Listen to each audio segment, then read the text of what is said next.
Moving to the last question, Revanth.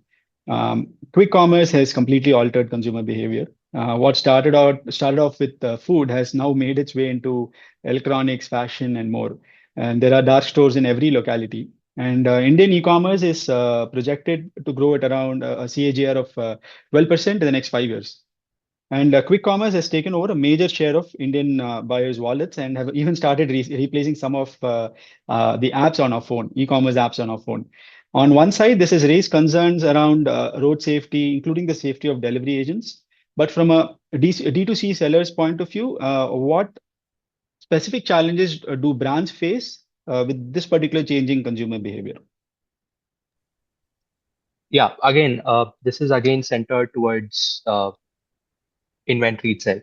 Like if you actually understand how quick commerce as a model works, let's say if I'm sitting in Bombay and I want something to be delivered in 10 minutes, I need a store to stack up everything which, let's say if I order something in Blinkit or Zepto today, I need everything to be stacked up within a radius of 2 to 3 kilometers from the place where I am, so that that product can reach me in 7 to 10 minutes that these platforms are actually promising.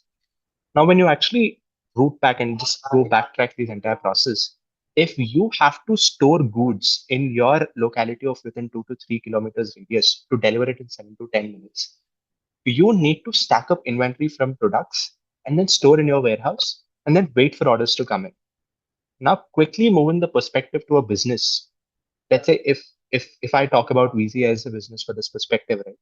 If I have products in my warehouse, I know that where my orders are coming from, my marketplaces, my stores, my flea markets, or whatever, and I know how my inventory circulation is actually going out. But the moment when we venture into quick commerce as a space, you need to block a chunk of inventory in their respective dark stores, and you have to wait for the orders to come in.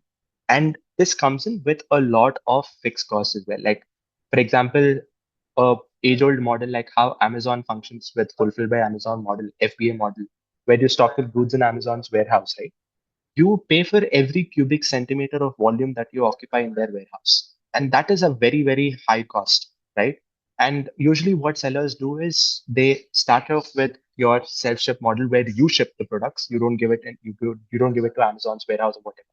Whatever is actually circulating more or whatever is actually selling more, you could possibly put that in Amazon's warehouse or whatever. And then because you know that volumes are there and that will sell out. But that's not the case in quick commerce. Today, if I decide that a brand has to go, whatever the styles or whatever the products that you're selling, you definitely have to park a chunk, which is a high volume inventory in their warehouse. And this comes with a lot of fixed costs that you have to bear, and then you're blocking the inventory. So this is one challenge. And apart from that, the circulation of inventory as well, right? Like as you said, it's the quick commerce domain. It's just growing in an exponential phase right now. And the more circulation of inventory, you have to procure more. You have to be extremely agile, and then you have to keep flushing in inventory to these guys. On the other side, you have to cater to your own needs of your warehouse inventory and all of that.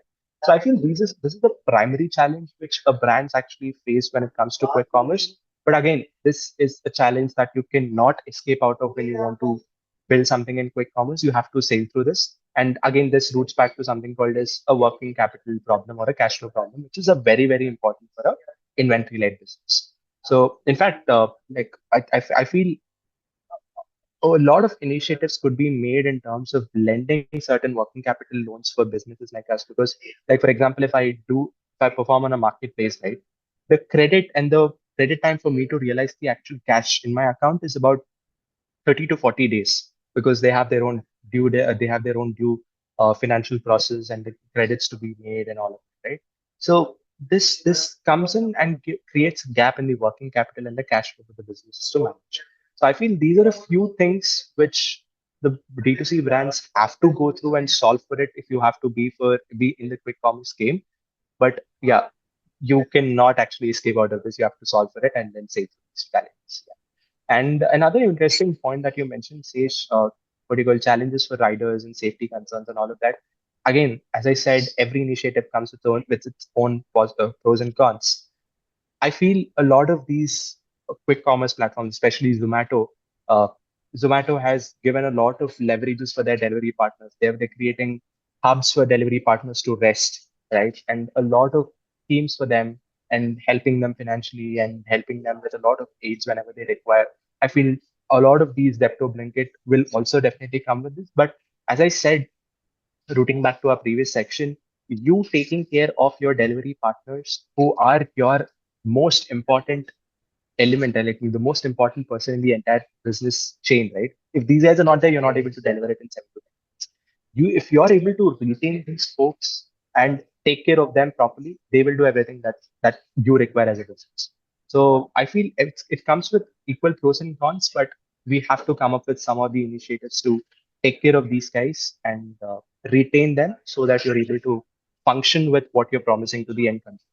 Because the end consumer doesn't care about कि मेरा delivery partner को cold हो गया, सर्दी हो गया, he fell down there or whatever. I will only think that मेरा product 7 minutes में नहीं आया, 10 minutes में नहीं आया.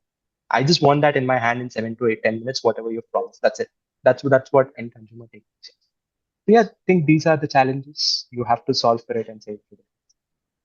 Revanth, it's been fantastic talking to you. Thank you so much for doing this with us. Do you want to show us your the t-shirt that you're wearing? Is that a Weezy t-shirt? Yeah. This is a Weezy t-shirt. It's called Infinity Links. I'm wearing a Weezy t-shirt.